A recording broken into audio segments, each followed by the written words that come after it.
on, I introduce everybody, as I've got 2 chairs now, 3 legs. There are toilets, if you need a toilet you can go out, things just down there. So, welcome to our workshop. Small but beautiful. I am old school, so I've not got projectors and slides. I've got is that alright? That's just something else for me to contend with. It's fine. So I have got handouts of my notes. So what I've done is I've printed out a copy of my notes. I've tried to put them in a format you might be able to read and understand. But feel free also to take your own notes. I will give you my notes at the end, because I don't want you flicking through and going, oh no, she's going to say that. So, small but beautiful. But the real title, small is a waste of my time, small is a waste of my effort, small is really disappointing, a small group reflects on me and means I am a failure. That is not the case. And don't worry, I am going to be encouraging you. I'm a massive encourager, so I'm going to be encouraging you. Hopefully after this you will feel a little bit better about running a small group. I'm going to ask you to join in as well, if it's okay. So let's be honest. We have spent time reading the chapter, going online, researching, prepping crafts, cutting, buying, spending our own money, putting together a great programme, praying, and we turn up ready to lead our group, and 2 children. What a waste of my time. What a waste of my effort and my energy. And that's how it can feel, isn't it? But, like I say, by the end of today, and by the end of our session, I hope we can look at some of our positives, and I want to encourage you. So I'm going to introduce myself now. I'm Steph Darbyshire. I work for the Centenary Project as a mentor, and some of my mentees are here. So Claire's a mentee and Kerry's a mentee, but they also work for the project. So I used to be a children and families worker in Doncaster at a church, but my job now involves mentoring our workers who work for the Centenary Project. So I drink lots of coffee, I'm always in a Wetherspoons or a Costa. It's listening to them, it's supporting them, and Fran's also works, sorry Fran, I missed you out. Because she went in the black hoodie or we don't got one then, there's one on the way. So we mentor our workers. Hello there, come and join us. It's a chair there and a chair there. You're alright, don't worry, it's fine. So I support our workers across the diocese. I love what I do. I worship at All Saints Woodlands and I volunteer as you do with the children's work. Most of my working life has been with children. Although I did start with office background, but I've worked with children a long time. So in my mentoring role, I listen to our workers, and a lot of the issues that you face, we all face the same issues with those little groups, and our work, voluntary or paid work in churches, the issues around volunteers, the safeguarding, risk assessments, but I hear a lot. And so this has helped me sort of frame a little bit. So I'm speaking from experience of my own, and I've drawn on other people's experience. So I'm hoping today it can be really informal. I am not the expert by any means. I'm just here to share a little bit of my knowledge and what I've picked up. I hope we can be honest and truthful with each other, and any confidentiality stuff that's shared in here, just let's keep it in here. So feel free to share, to join in. I will give you opportunities. I'm going to cover 4 little headings, and then we'll have a time of, I'm going to share a prayer, I'm going to pray for you, I'm going to share some resources that I've put on my handout so you can take those, and we've got like 50 minutes to get this through. So, but feel free to join in and contribute. It's not me stood up here telling you how it is. I want us all to share our thoughts and ideas, and I will give you that opportunity. So, our first heading, when children don't come every week, and the volunteers don't turn up as well. So there are many pulls in there in our society. Parents, co-parenting, where children at dad's one weekend, mum's another weekend. There's family stuff, there's sports stuff, football's always on a Sunday morning. So it's difficult, and All these things contribute to problems in our churches of why our children aren't regular. And I just think it's really frustrating, isn't it, when you're doing a series of things and you're following on, and then you don't turn up and they miss that week, and then you look to it, and then they turn up and you're like, oh. So I get it, it's really frustrating. But these are things that we can't actually change. We can't do anything about that. Our children that are coming, if they're little, they can't make those decisions to say, well, actually, Mum and Dad, I'm going to church this week. They have to do what their parents are doing. So I want you to think about things, think about this. Can they learn about Jesus on another night? Are there other opportunities? Is there another day of the week? Church on a different day, not Sunday morning. We, at All Saints, we have a messy church that is actually like, that is church. It doesn't look like a church service. I'm Anglican, by the way. So it doesn't look like a church service. They're learning about Jesus, and that's what we're about, isn't it? When she struck me downstairs and she said, is it our why? Why do we do it? And if the outcome is still the same, if it's on a Sunday or a Wednesday, does that matter? I just want you to think about that. So, think about helpers as well. So, volunteers. In my church for a long time it was, you can volunteer when you've been part of this church for like 20 odd years and we know you're a Christian. Do you know what I mean? That's how it used to be. And then you can be a volunteer. And that has changed because we've had new people come in, we've had young families come in. They're not even Christians, some of them, they're at the very start of their journey. And what I've done is we've got it's called, because not All Saints, our children's group's called Small Saints. It's like a play on words. I didn't think of that. So it's Small Saints. And we have a little Facebook page for the parents. And now what we've started to do, me and the other helper, we work together, two of us. We put on a history, we're looking at this. So maybe on Monday, on Sunday, we're looking at this. Any ideas?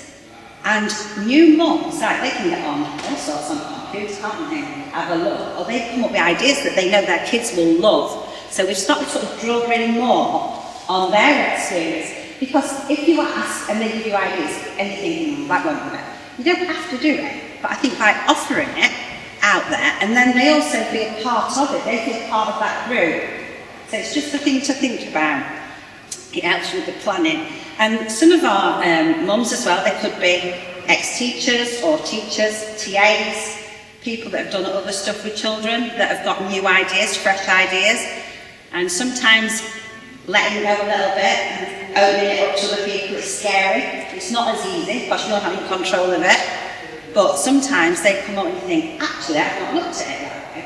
So just think about that. So, I'm going to throw it open. Is there anything I've said there that you'd like to share that maybe you do in your church or ways you've tackled things? Like, where do you get your volunteers from? And anything else that I've just covered that you want to chime in about? Don't be shy. No? If you do think, just alright. We kind of have a little session on a Sunday afternoon which is called Together at Basin. It's a bit like, it's not quite like this in church, we don't provide food. We do a song and then we have lots of craft stuff. And the kids like crafts. yeah. And so, but when we kind of started it, I said I want like a core group of people to come along and kind of support it. And then even if we don't have that many, children coming in, suddenly it's a core group of people that can enjoy time together and do that together. Yeah. So most parents and there's quite there's the volunteers do probably like it's only once a month. Yeah. So it's not too much. Yes. As well. Yeah. So yeah, they go. Priest does the talk and that's all the lesson as well as the craft kind of things, and we don't work out what craft is. Yeah. So it's just kind of like very relaxed. But so because I've had experience before when I've done like a family service and there wasn't the support from the church, and it was just very discouraging to not have anybody in the church to come. So I kind of said, can we have a full group to kind of support this activity? Just come along and be involved and keep doing it. I think from my experience as well, like when we playgroups in the past, sometimes playgroups because the parents are staying as well, so you don't actually need a lot of volunteers. And I had a core of literally me and two ladies. They were older ladies, but they were able to come and like just prepare food and other drinks. Because the parents are there, they could sort of have the children, and then the parents are tidying and groping. The parents Thank you, Sharon. I think sometimes you start something that doesn't work, which you were just saying, you start something when they didn't support you, trying to back, because I belong to a very tiny church, it's mostly people over 80, and two of us who called to be at that church, who was marginally younger, decided to start a Sunday school. We also started once a month, saves in church, and the older people really didn't support us and didn't buy into it, so we came up there. It just, sometimes you try something, you give it a go, it doesn't work, then you go, do something else, or not to get too discouraged, I think, when that happens, isn't it? Yeah. Just to find like you from an afternoon on Sunday is better than once a month. I think it was like learning from those things that, and it wasn't, everybody's fault, wasn't it? Obviously.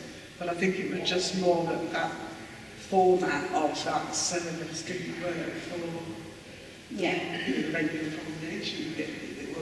Because they had like a communion, we had like a communion at 9:30 and then we had the service at 11. And so, that's quite a long time for people to stay and do that thing, but now you're like once, I think it was weekly as well, so now we just have it monthly. Yeah. I'm going to It's better for me. Yeah, part of what we should deliver is about our structures and how often we run things. Yeah. We're trying to be intentionally intergenerational with the stuff that we do. So absolutely children should be part of the wider church services, and we're trying to create groups which are embracing of all generations. We have quite an elderly congregation. We're trying to welcome young families in. We're trying to build on the momentum of Christmas, where we got lots of young families into church by opening up the sanctuary on a different day, bank holiday Monday. We're doing a family event, putting some crafts on, just tea and coffee. Relatively sort of easy to put on that kind of event. So to show young families that we are a church that embraces them and we want to welcome them, but also where the older people in the congregation also feel that they're not being pushed out. So I'm looking into more of the sort of intergenerational stuff. It's working quite well. It takes a lot of work, but when people buy into it, it's brilliant because people have got such a wealth of experience and knowledge. So I'm sure Speak, so keep speaking. Yes. I was just going to say about volunteers. So we run a toddler group, and a toddler group is like finite time, isn't it? Like people then go off to school. So through our relationships, we've ended up recruiting some volunteers who have been part of the toddler group for how many years. We've got grandparents who will stay and come on a rota, and a couple of parents have sort of tried to keep Tuesday free if they've gone back to work part-time. So that's been a real success. But yeah, it can be quite challenging to then move them on, but they will come, and we just sometimes do like pop-up events, like you're saying about Bank Holiday Monday, and they will come and support that and either bring their older children back or come and be a volunteer. So that's trying to have that conversation with them if they're due to sort of go to school, like, would you mind still giving up your Tuesday morning and helping? It seems to work for us. Yeah, thank you. Yeah. What we've done, so our Sundays were kind of, there might be no children, one time, 6 children. Yeah. It was disheartening. And then it was in lockdown, and then we started opening up. I did a family church out in the church garden, which was really, really good. So I started really very much on that intergenerational element and leadership team were really behind that and supported that. So what we've done, we have gone back to trying to have children's groups, and it would have been exactly the same, I think, numbers-wise. And we do what we call Together at 10, so it's our morning service once a month, is breakfast, cafe style. And we do a message church as well on a Friday, so I have 2 weeks between message church and the Together at 10. And the rest of the church have really come back, sort of come behind that and enjoy it as much as families. We don't always get loads. We had one last Sunday, and sometimes we might have 2 or 3 families that wouldn't come to another time. It's all just really interactive for everybody, whatever stage they're at. And feels like we're together for us. We're not getting loads, but people will come, and so our message church families will then come on a Sunday and enjoy that. Of course, that doesn't have there's still families who love to come, and the boys have got football, and Beverly can't. So it doesn't quite finish that, but we do after school message church. Thank you. I think COVID was a difficult time, wasn't it? I was employed as a children and families worker in a church. I think I'd been there a few months, and then COVID started, and they said, "Oh, just take all your work stuff home because you're going to be working from home for a little while." And it was like months I was at home, but we did loads and loads of stuff online and YouTube and videos and like really creative stuff. But at the time, I was like, "Oh, this is just so difficult." But looking back, it was COVID was a dreadful time. But looking back on some of the things that we did, and I think if you think back to what did you do at home if you were working with children, remember that and remember those times. I remember Pancake Day, filming myself making pancakes, and I'm like a YouTuber. I weren't very good at it, but people were able to just see and interact. And Zoom, never knew about Zoom till COVID, and then we were in playgroup. I was there, we were singing with all the props, and hard work, but great fun. So, how to run a group with very small numbers. So thank you for joining, that's appreciated. So our children's work, it varies, doesn't it? And in my church, we're not a massive church. Some weeks we can have 3 or 4, an average is about 6. One week we had 17 children. That's like everybody turned up, and more people, and I was like, wow. And then sometimes we had one child. And for me, a person who loves to plan and like to know what's happening, I can't know, because you don't know until you turn up at church and then you're like, how many children have I got today? That's me. How many kids are here today? And I just think you've just got to go with it. And that's difficult if you're a planner and a prepper, isn't it? But just go with it. So at our church, because there's only 2 of us that run it, and both of us work as well, we do alternate weeks. So literally it's like kids work where, so we're in the church to start with, then we go out, they have a talk a bit, and then we come back in.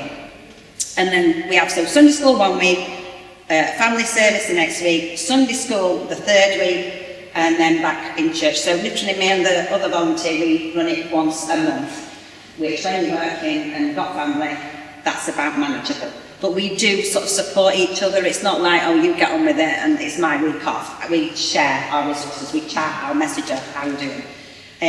So that's how we have to do it. In the summer holidays, we have a break because children are away on holiday, you don't know who's going to come. So at our church in summer, we don't have our children's work as such. They do like a holiday club where it's like a drop-in, and it's relatively easy to organise. So it's games, biscuits, toast, it runs for a couple of hours, and a little bit of godly input in that. So that would take a lot of prepping.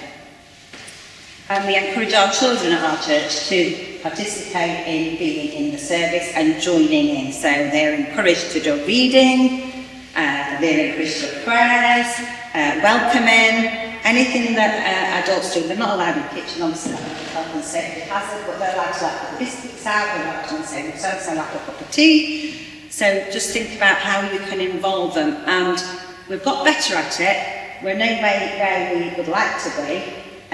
Our vicar is very, very supportive, and he sees the value in our children joining in. And I understand when your vicar isn't on the same page as you, that that's a really difficult leadership. you're sort of you're fighting a battle sometimes. I know how that can feel. And then the age range, so you've got a small group, and then you've got the age range. Our age range is from like 3-year-olds to wherever they fancy coming in, so they could be 13, 12, 13. So you've got that, haven't you, which is juggling, as it is.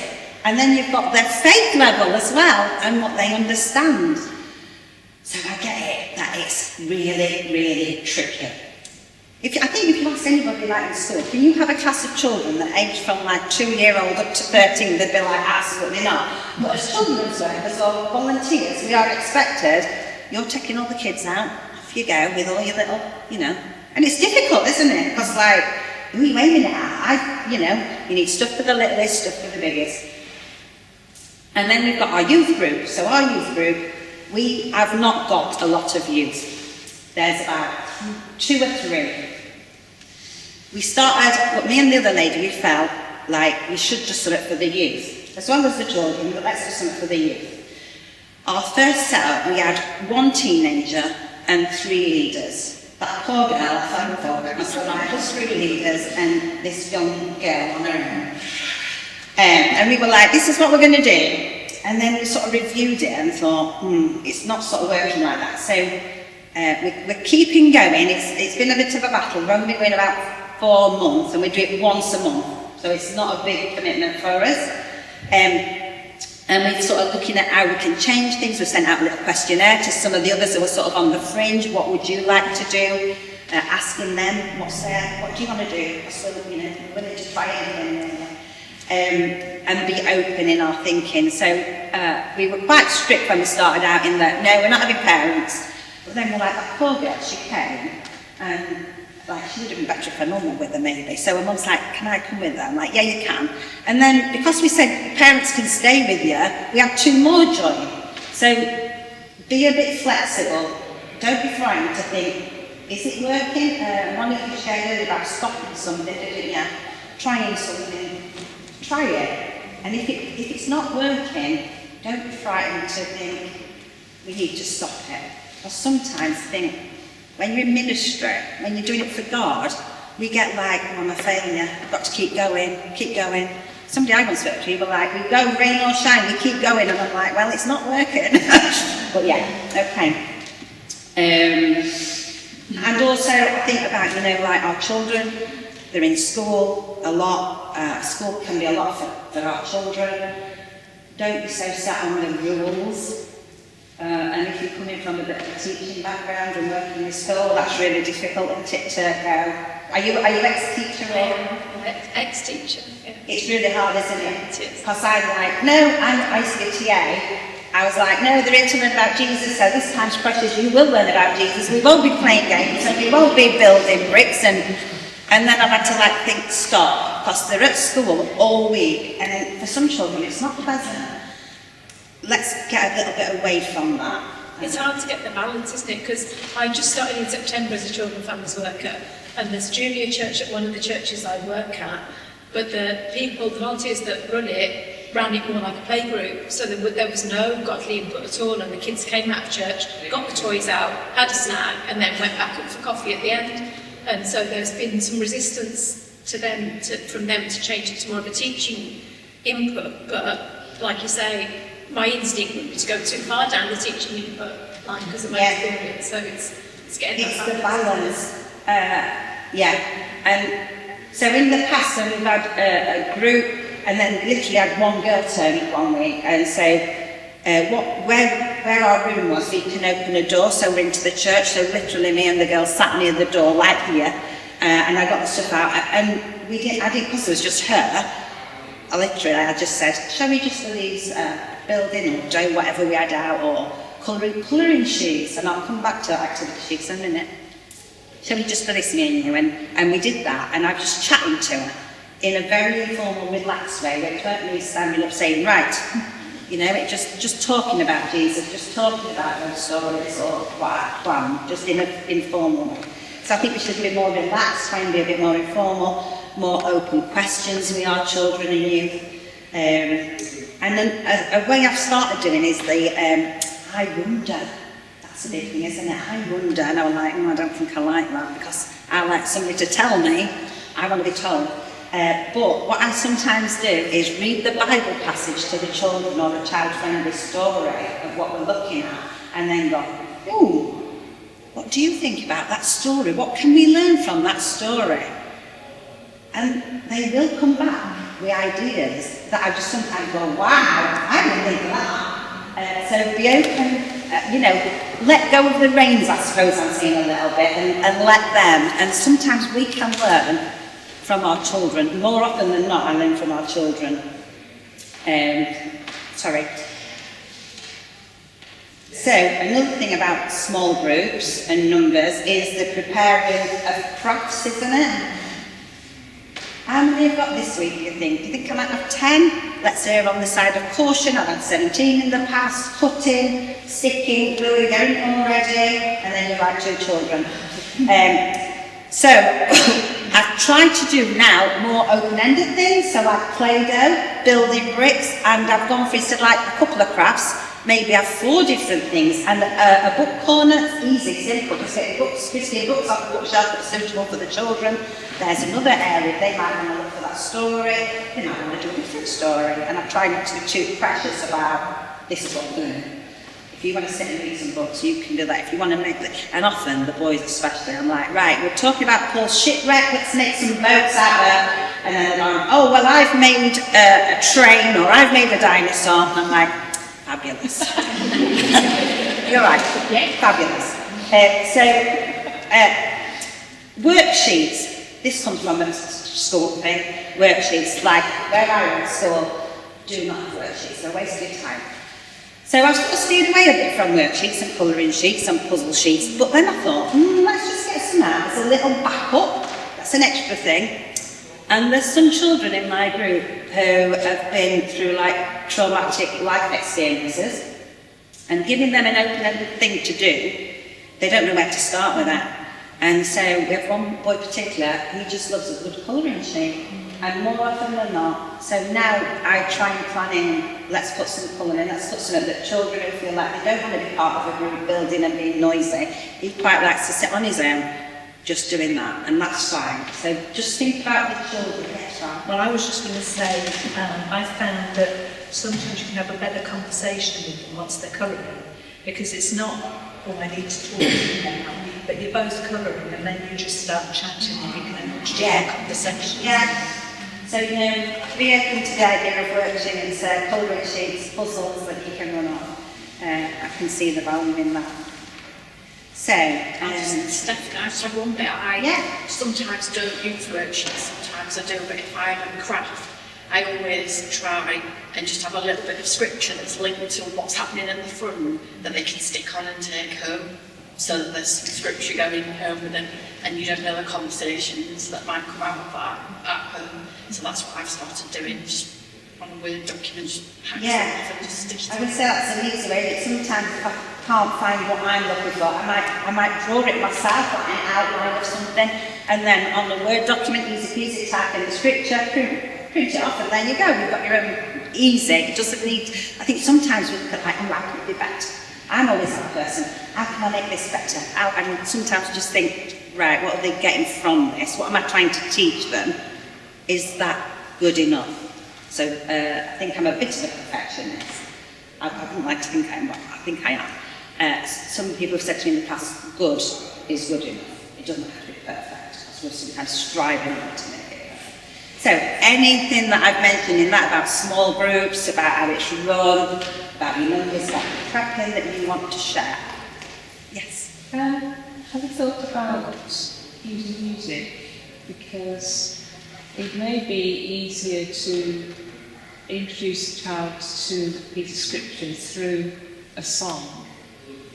Start with the song and then say, I wonder what made me write that song. Well, actually, that's the bit in the Bible, like that Father Abraham. Yes. Or something. Yes. And then they can learn the song, they can listen to the song, and then they can just go a little bit deeper. And sometimes it's more approachable than just a spoken word. Yeah. Thank you. I think for us how we run stuff is that we have like, I don't know if other churches do this, when you start they have like the opening bit, then they have the worship, 3 or 4 songs, and then the children go out. So usually I try now to feed in, and they do ask me, oh, what are you looking at? And this is another thing, isn't it? In churches, sometimes we follow what the main church are doing. My vicar's quite open to ideas, so we've been following Paul separately to what the church are doing. We've sort of gone off and done something a bit different, but it's still fitting a little bit. They were looking at letters and runes, so it did lighten level up. So our songs try and reflect what we're covering when we go out. But I could mention actually to them about what we sing and why we sing it, because we just do it, don't we? That's what we always do. Anything else? Yes. And I might be interested if anyone's got any really good material they've used, because we found Jubilee Plus. We've got the children in our church, we've got quite a wealth here, and then we've got very deprived areas, we've got a wide variety of children that come in. We've got over 20 children on books, and like you say, sometimes there's only 5. We do send birthday cards, regardless of where it's not, to try and keep contact with all of our children and families. And there are other groups in the week that some of them are part of. But Jubilee Plus was a really good thing because it was very interactive. We had quite a few neurodiverse children. There's a lot of creative stuff, a little bit of science you can do, there's a lot of choice in that. And we've just done one on the Lord's Prayer, so a lot of choice of activities, so we don't do much sitting. We usually have a Bible story, but not always. It's very variable. Because our children are very variable. Like you say, anything from 3 to 11 or 12. But we love them all, don't we? Yes. We love them all. We absolutely do. Yeah. So if anyone else has got any material, because we've just nearly I've got a list of resources, but do feel share together, but when we come towards the end, do feel free to share what resources you use, because I know what I use, and you get a bit stuck, don't you, sometimes, and part of my job mentoring people, they say, oh, why have you used this? And I'm like, right back now. As you get all the ideas. Managing disappointment, so when nobody turns up, or the good children are off, or the ones that you planned for. I like to say the good children. You know, the ones you planned for, you're like, they'll be great at this. And then they don't come and you're like, oh, okay. Anyway, so you spent hours planning, reading, preparing, set up the tables, the chairs, cleaning the area, the heating's on, made space, tidied up where other people have left a mess and they didn't know you were in, and you're like, You've done all that, and then disappointment because those children you planned for, or you had in mind, have not come, and it's out of our control. What a waste of my valuable time. I am joking when I say that. So what else we've started to do is reuse. Don't get too het up, don't get too planned, like, oh, well, this was for this week, and now in 2 weeks' time we've got something else. Reuse. Why reinvent the wheel? That's a whole new workshop for you. But save it for the next session. So if you've planned and prepared and you've spent time and nobody's come, there is no shame in reusing that. Nothing that we ever do, nothing that we prepare is ever wasted when God's doing it. We might not see the seeds. We might not have the best session. Sometimes you go on thinking, that was a nightmare, the kids were messing around, nobody was listening to me. Doesn't matter. God is in control. We're doing it for Him. He plants those seeds. His time. It's not down to us. We just be obedient. So you can use the tiny little things that we bring. You can use them. And with your volunteers, support each other. So the lady I volunteer with, we meet up, we have a couple, we have a chat, we plan, we look through what's coming up, we pray a lot. I'm very fortunate with the lady we volunteer. We're very, very different people. She's much quieter than I am. But together we seem to work well together. She comes up with ideas. She'll often be looking for stuff and message me, oh, Steph, have you seen this? Shall we use this? Shall we buy this? What you said, is it Jubilee? Jubilee Plus. Is it free? No, it's £100. And I think there are 10 sessions in there, but you could make them last a long time. You know, they use things like toothpaste and cocktail sticks and just lots of chance to be very creative and a bit of science, which some of the big ones do. The little ones can be diverted off into play. There's a lot of freedom. Yes. Because we've also got a spinner so that children can spin round and round, because we've got quite a few neurodiverse children for whom that's very soothing. And we've got a tent for time out for anyone who just wants to be on their own. Yeah, yeah. And no one has to do anything. They join in if they would like to join in, and it works. Yeah, I think that's the thing, isn't it? We like feel like we've got to be doing. We've got to be doing. And maybe they don't, maybe they just need to sit and enjoy or sit and listen or... But I remember from my young days what impressed me most was being loved and cared for. And it wasn't so much about what was said, it was what was lived in front of me. And I'm so thankful. I can't tell those Christians now because they've all gone off to heaven. Oh, yeah. You know what I mean? Yeah. And I would like to now because we don't know. You talked about seeds. And that's all we can do, isn't it? Yes, plant the seeds. Plant the seeds and love people. And I think as well, like say, sometimes it's not in what we're presenting, is it? It's in us being that salt and light and being that person that's listening for that child. You know, just caring for that child as well, showing them love in practical ways. But bearing in mind to safeguarding practices. Anyway, so lessons, anything else? Anything else? Yes. Also, for me, it's like the children coming in whatever age they are, but, and adults as well. It's sort of feeling that, you know, ease and comfort that church is not a scary place, that it's a place of enjoyment and joy as well. Yes. And celebration. I feel that's become used that. It's celebration, it's joy and talking and eating jam tarts. And Yeah. we have a tradition now of jam tarts because one of our volunteers bought jam tarts the first time. So Sharon, and then she forgot, she didn't bring the next time. Oh. We're like, where's the jam tarts now? And so now every time we've got to bring jam tarts, it's like a tradition that's sort of become part of that. One of our volunteers, a little, two little girls, neurodiverse. So our group was up to the lady we lead with. I would say 80% of our group's neurodiverse.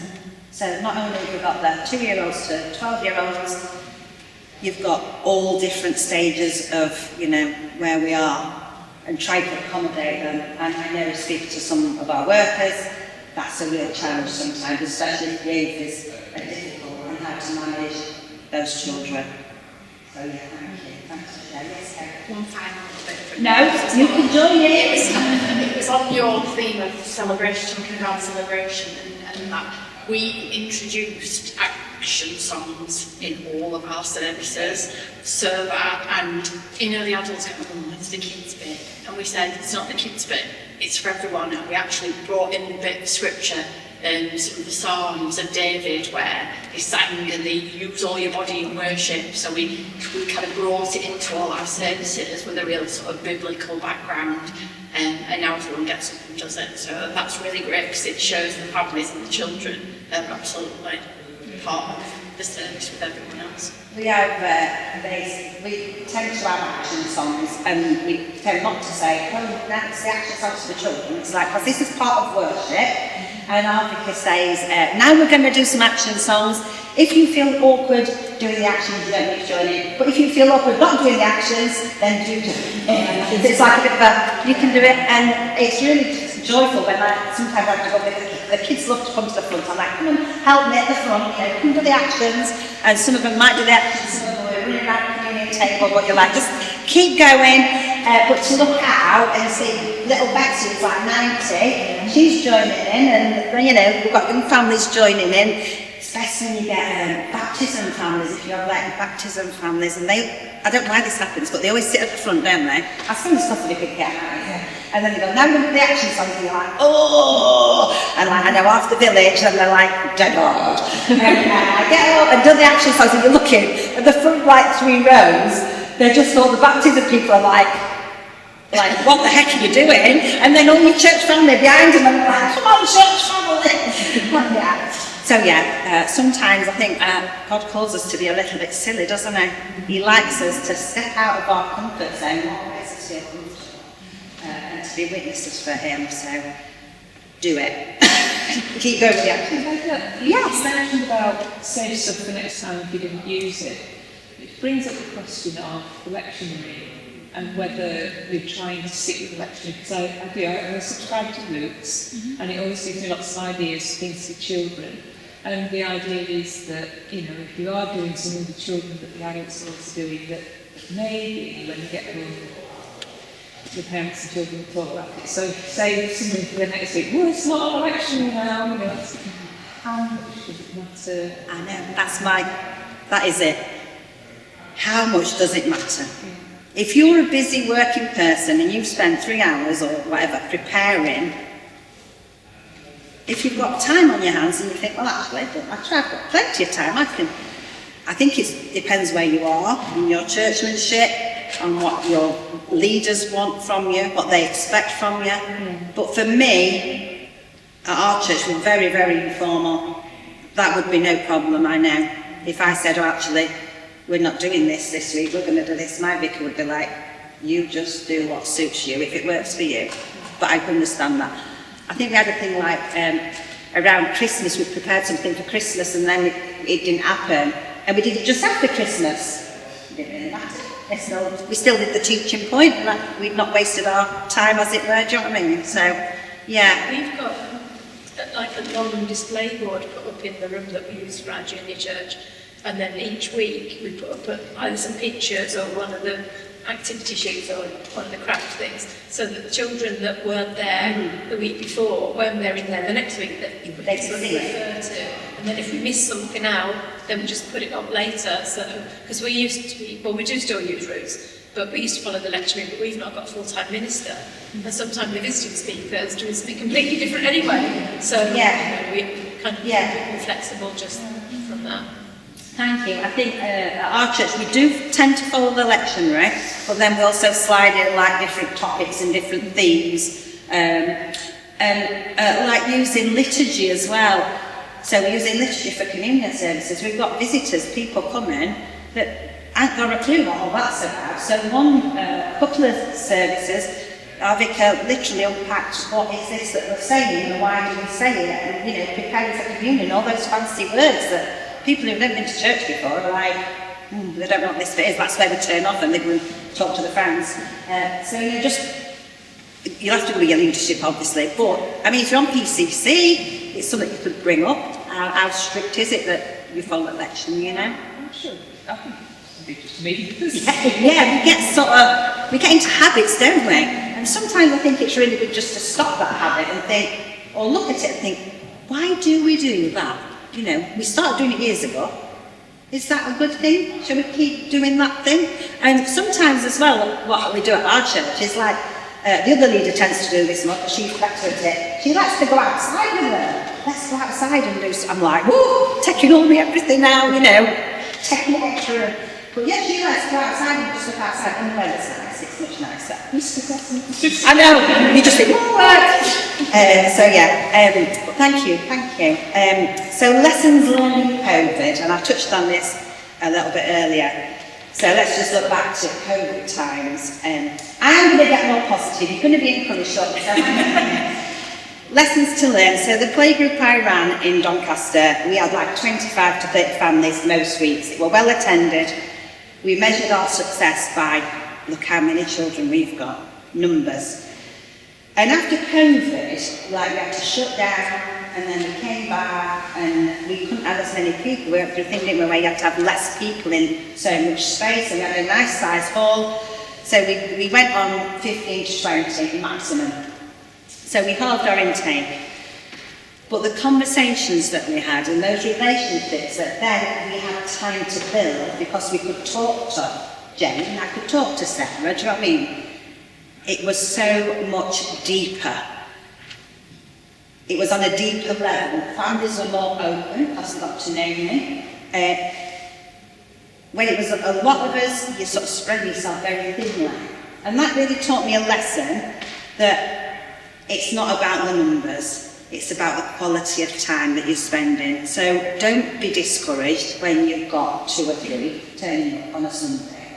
It's fine, because you can give them more of your quality time, more of you. So don't be discouraged. Don't judge your success by numbers. Small groups don't mean that you are a failure. So the good news is, it's not down to us. We are working in a spiritual realm. I take comfort when I read the true stories of the disciples, imperfect men and women who followed Jesus. Peter reminds me of me. Like, he jumped in straight away, there's the answer, blah, blah, blah. And then, like, Jesus rebuked him more than once. You know, jumping out of the boat to walk on the water. He did walk on water. He did do it. He didn't drown straight away. He was walking on water, and then he took his eyes off Jesus, and then he went under. So keep going, keep sowing, keep trusting God, keep running the race.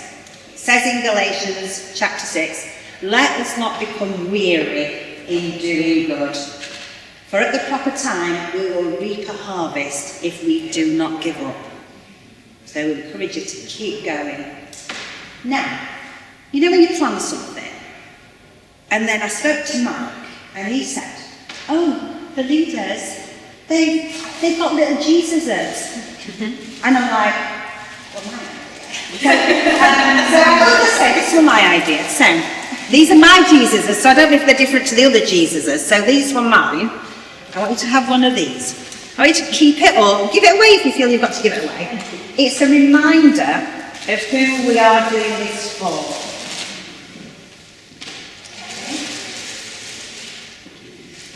So the leaders from my idea. Yeah, What they're like ideas? ones in church. They're like the ones, are they? Are they different? Are they the same ones? And mine have got I've got sort of, you know, the Jesus ministry, you know, all these little Jesuses. Like, I have gone a little bit OTT with them. So I have been doing it for like a longish time now. And what I do, I like to take it, I've got them always got them in my pocket, I take them with me. And I'll leave them everywhere, like supermarkets, shops, and I'm on Vinted selling. I put them in my parcels with a little note, and I put, we all need a little Jesus, bless you. Stick it on a bit of card, put it in my parcel. Now when I did it, I thought, how's that going to be received? And then I thought, I don't really care. Because God's got it. If it blesses them, great. If they don't like it, they can just chuck it, do what they like. But what? Just step out. Just do it. Anyway, so we're doing it for Jesus. Now, this is something I go on a thing called Sermons for Kids. Has anybody use that? It's sermonsforkids.com.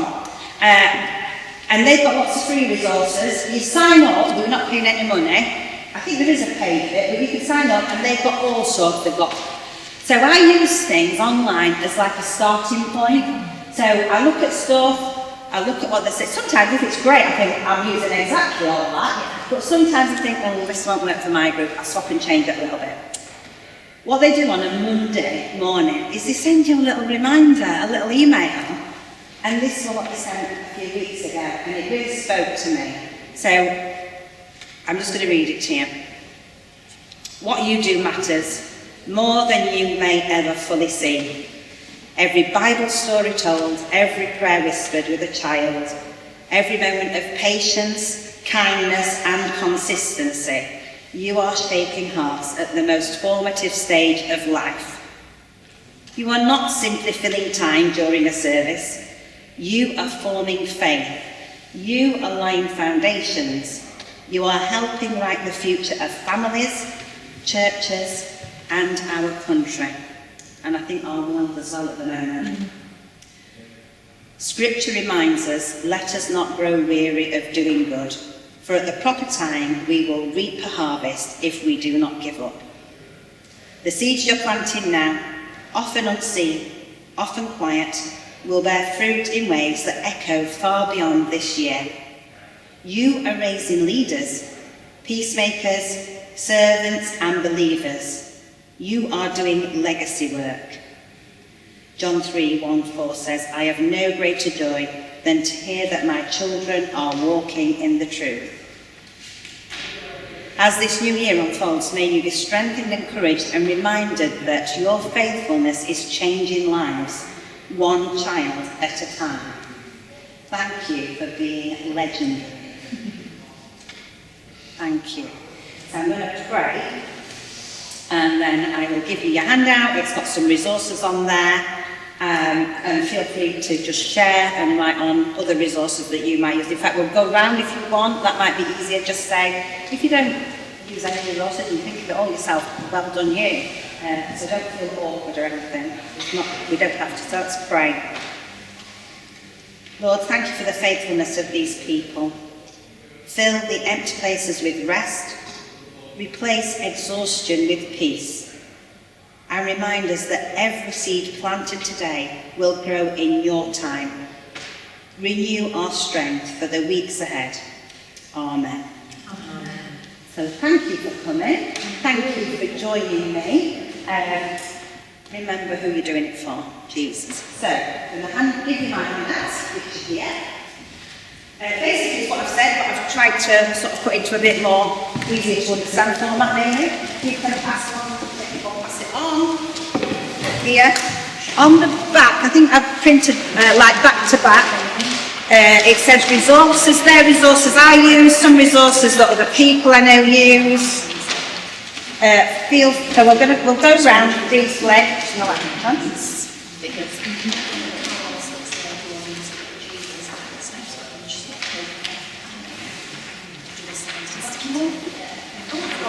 Have you got those?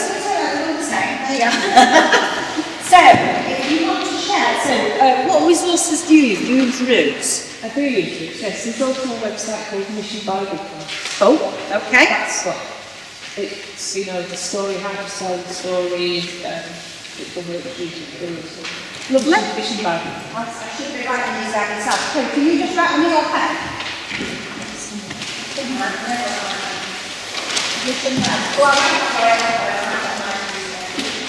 Okay. What resources do you use? Mission Bible Class.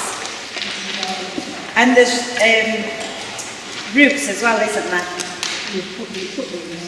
I've got that on there. I come from a parenting background, so I write quite a lot of it. It's just kind of very much easier. But for my older ones, I use Etsy. I've got some really cheap resources you can find, like puzzle sheets. Etsy, yeah. Oh. What were the sheets?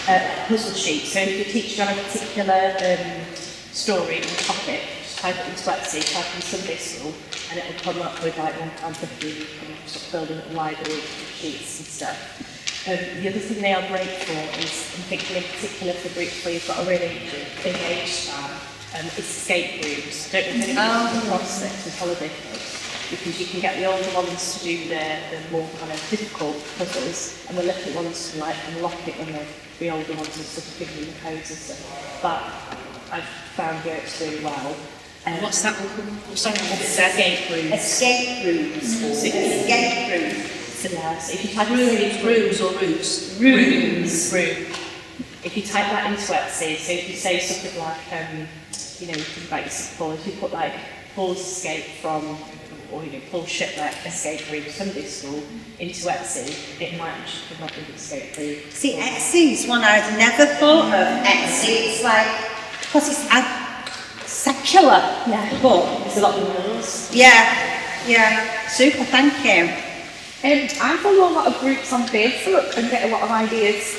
If you are a doom scroller like I am, they pop up and become your daily diet almost. So I follow, some of them are a bit Americanized, I think that's my only caution.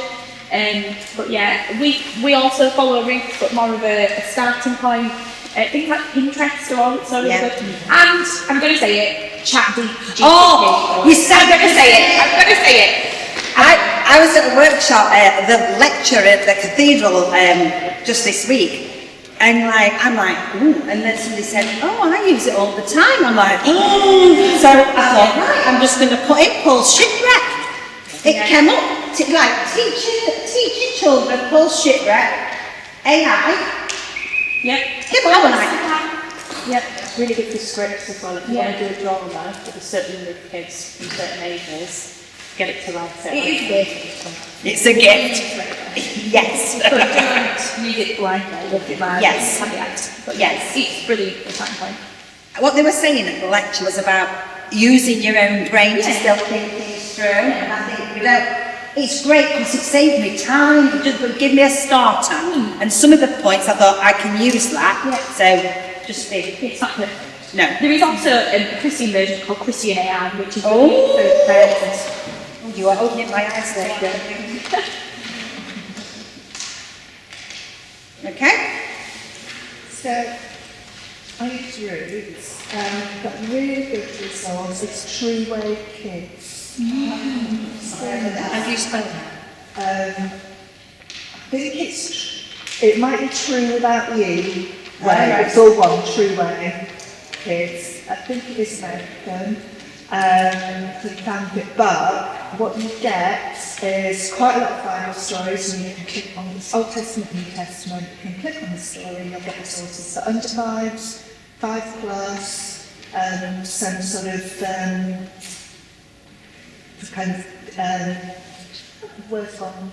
Anyway, sort of for different ages and different abilities, and you can open it up and print out the story with illustrations, puzzles. It's usually a craft. And is that a free one? Free. Free.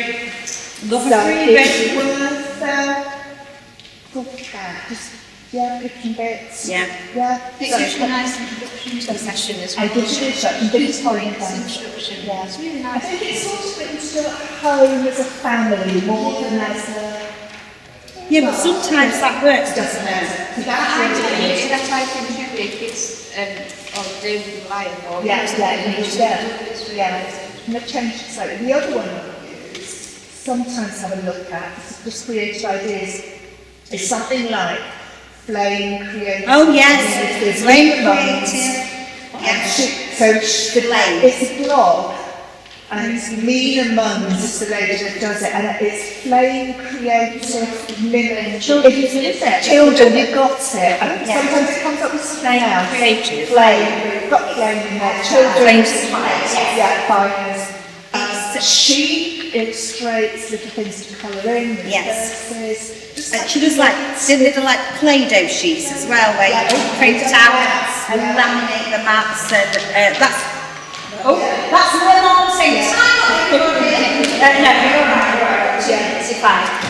Thank you. Have you got some resources you could share with us? Gosh, honestly, I don't think I do. That's fine, no worries, that's fine. I've not worked in, well, I've not served in the children's ministry for long, so I'm looking because I get all the materials provided already.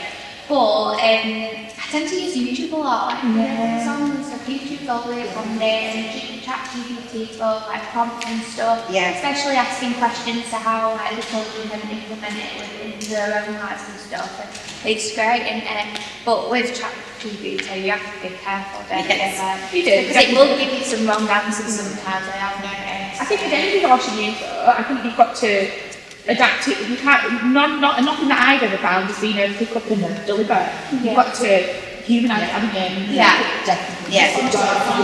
Yes. But it's great, Thank you. I was going to mention Flame, but some hats and wellies. Oh yes. Sun Hats and welly boots. Sun hats and welly boots. What lies the nature activities as well, like college church. Yeah, some hats and wellies. Super. A couple that I've used, I would highly recommend the Saddleback Kids. I've used that as an introduction to the message church to show the things. So I love the way that it starts exactly the same every week, sort of really reinforcing. 2 minutes. But I use a sketch of faith, which is quite interesting. It's a small charge for that one, and that has sort of paper craft activities that you can just print out and cut out. Sketch of faith. Of faith. And I have used Daniela's friends. They do pay for that one. Right. And I've stopped paying for it now because I've got most of what I wanted out of it. Yes. But that does have a whole load of different things. Like I say, it gives you an idea and then also Yeah. Super. Thank you. I use Big Start assemblies, so I used to use it when I was in school, but there's now, you can play it as a church as well. Big Start assemblies. It's got some brilliant videos. If you want to get away from the American videos, some of the Big Start. Yeah, because Saddleback Kids, I tend to use it, it's very American. Yeah. It goes, hello. I like Now, you do have to pay for that. And the other thing I use, again, which they use in schools, is Sparkyard for songs. So a lot of schools have Out of the Ark, songs, and Sparkyard is a website that's got all the Out of the Ark songs on it. Again, you do need to pay, but you can get the song on the screen with the words in different colours, so you can use it in church as well. So that's really Super. Thank you. Great. And we've done one. Okay. We've just done the Lord's Prayer one, which is it's a book, but you have to buy it, but loads of ideas in it, and our children like a bit of science. So we do a bit of science. So we do things like Puppy in the Bag, which has a lot of scripts with it. It's called Scruffy. So he's in the bag and he pops his head out, and there is a script. You can either have it on CD, or you can talk it, and it'll be on a subject, forgiveness, or something like that. Or about 30 or so. Puppy in a Bag, I think it's called, something like that. Never heard of that. That's a new one. Well, you see, I live in Essex now. Yes, Harry? I've just started using Faith in Kids. Yes. And it's free, and there's different age groups. I've started using it for our toddler group. It's fab. It's really easy for any of the volunteers to follow as well. Faith in Kids. Faith in Kids. It's, yeah, you sign up and you can have access to all the resources. Yeah, Faith in Kids, some of their stuff is really amazing. We had a lady come up. It's very easy to access, isn't it? Easy to access. No? We do sort of order stuff from Baker Ross. Oh yes, craft-wise. But they do actually have like a resource section as well, so you can go in there and actually print things. Yeah. That's what I do, Baker Ross. I go on, have a look at what they're selling, and then think, can I make that myself? With a paper plate and a bit of card. What I can't do with a paper plate. Well, I'm not good at crafting. Yeah, like I say, but then sometimes it's a start. Yes, it is. Yes, it's fine.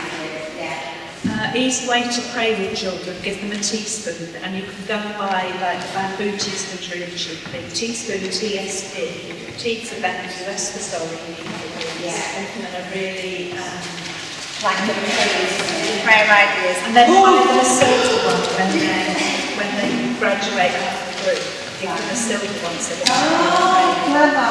Thank you so much for coming. I hope you've enjoyed it. Really nice.